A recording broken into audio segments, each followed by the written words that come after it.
کہ یہ جو بیان بازی بند کریں. اچھا. اور ان کا ایک وہ ہے کیا کہتے ہیں اسپیشل ایڈوائزر یا اسپیشل اسسٹنٹ جو اکاؤنٹیبلٹی میں بیان دیتا رہتا ہے. شہزاد اکبر صاحب. وہ بیان بازی بند کریں اچھا. اور ایکشن لیں. اور ایکشن میں یہ ہے کہ ہم نے 5 مالکوں کو پکڑ کے اندر کر دینا ہے, 6 مالکوں کو پکڑ کے اندر کر دینا ہے. سوال یہ ہے یا ہم نے زمین اتنی وصول کر لی ہے, پنجاب کی حکومت کہتی ہے ہم نے اتنے کروڑوں روپے کی زمین جو ہے وہ قبضے سے نکال لی ہے, گرفتاریاں ہوئیں. ان کو جو ووٹ پڑے گا نہ وہ زمین کے نکالنے پہ پڑے گا, اچھا, نہ ان کو پڑے گا کسی شوگر مل کے مالک کو FIA میں طلب کرنے پہ پڑے گا. ان کو یہ پڑے گا کہ عام آدمی بازار سے چیزیں کس ریٹ پہ خریدتا ہے. تو کیا کریں, وہ مقدمہ تو درج ہو رہا ہے, گرفتاریاں بھی ہو رہی ہیں, کارروائیاں بھی ہو رہی ہیں, کس طرح کنٹرول کریں؟ بالکل طریقہ کار ہے. دیکھیں پرائس کنٹرول کا ایک طریقہ کار موجود ہے. یہ اس کا طریقہ کار یہ ہے کہ فیڈرل حکومت سب سے پہلے تو یہ دیکھے نا کہ سب سے پہلے تو وہ ایشو ہے جو کہ ابھی ریز ہوا ہے کہ ایگریکلچر کو ہائیسٹ پرائیورٹی ہونی چاہیے, عملی طور پہ گفتگو میں نہیں, نمبر 1. ذرا اصلاحات لا رہے ہیں اس کے لیے. اصلاحات کا ہمیں مطلب نہیں پتا. دیکھیں زرعی میں کیا ہے, زمین کی ان پٹ کی کاسٹ کتنی ہے, اور اس میں پانی بھی ہے, اس میں یہ چیز جتنی بھی ان پٹ ہے اس کی کاسٹ اگر زیادہ ہوگی, جس میں بجلی بھی ہوتی ہے, تو وہ زراعت کا بیڑا غرق ہو جائے گا. اچھا, پھر اس کے بعد آپ آئیے کہ جو آپ کی پروونشل حکومت ہے وہ ایڈریس کرتی ہے ان ایشوز کو. اس کے 2 طریقے ہیں. ایک تو یہ ہے کہ جو یہ جن کو آپ مافیا کر کے کنڈیم کرتے ہیں ان کے ساتھ چیمبر آف کامرس کے ساتھ میٹنگ کریں آپ کے پروونشل گورنمنٹ والے.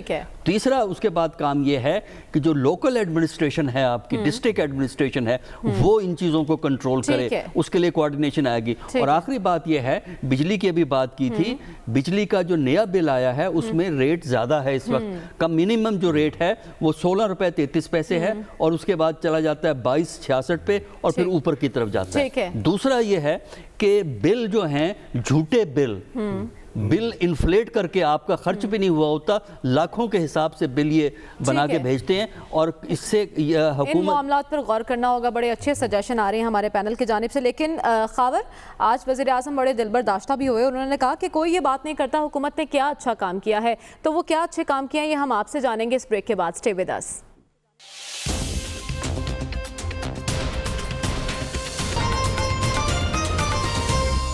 ویلکم بیک ناظرین. خاور, ہمارے پاس وقت کم ہے اور 2 منٹ میں آپ نے ہمارے ناظرین کو بتانا ہے کہ ہم نے گھبرانا کیوں نہیں ہے, حکومت نے کیا اچھے کام کیے ہیں. وہ انگریزی کا ایک محاورہ ہے, learning some thing hard way, ایک مشکل سے کچھ چیزیں سیکھنا.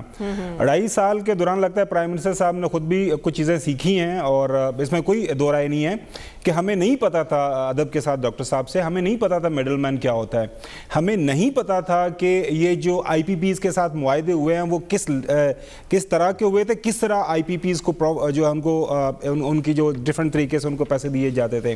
ہمیں نہیں پتا تھا کہ ملک کے اندر جو پیٹرولیم کرائسس کس طرح کریٹ ہوتا ہے, اس کی ترسیل اور آگے جہاں سے اس کی تقسیم ہوتی ہے وہاں سے لوگ کیسے مال بناتے ہیں. آپ کی شوگر کمیشن کے اوپر رپورٹ ہوئی, رپورٹ سامنے آئی, یہ اسی طرح ہے مریم کہ نواز شریف صاحب پرائم منسٹر ہوں یا حاج آصف یا شاید حقان عباسی اپنے بیٹے کے ساتھ ضمانت وہاں سے لوکل کورٹ سے کروا رہے ہوں. جہانگیر خان ترین سے زیادہ پر اعتماد تو ان کا کوئی ساتھی نہیں تھا. پھر ہم نے پیٹرولیم کرائسس کا دیکھا, ندیم بابر صاحب وہ فارغ ہو گئے.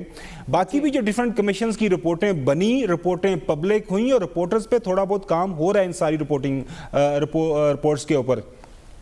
اب یہ میں سمجھتا ہوں کہ میرے خیال میں جو اچھا کام کرنے کی ضرورت ہے پرائم منسٹر صاحب کو, کہ یہ جو NRO کا نعرہ ہے میرے خیال میں بند کر دیں, کیونکہ جنہوں نے لینا تھا لے چکے, کوئی لندن بیٹھا ہے, کوئی یہاں گھوم پھر رہا ہے, آگے پیچھے تقریریں کر رہے ہیں, سارے معاملہ صاحب کے طے ہے.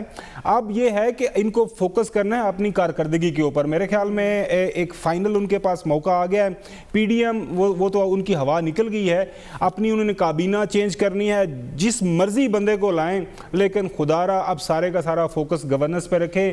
آج تمام تر ان کی جو سوالات اس میں ایک ہی چیز تھی کہ سر بہت مہنگائی ہے, بہت مہنگائی ہے, بہت مہنگائی ہے, مہنگائی کو کنٹرول کریں. باقی جہاں تک تعلق ہے جمہوریت کا تو بالکل سلمان صاحب اور باقی ان کے پاس ٹائم ہے, تھوڑا صبر کر لیں, اور نون لیگ والوں کو بھی بولیں تھوڑا صبر کریں, بلاول کی بات سنیں اور اچھے طریقے سے کریں. 3 شاہیں ہوتی ہیں.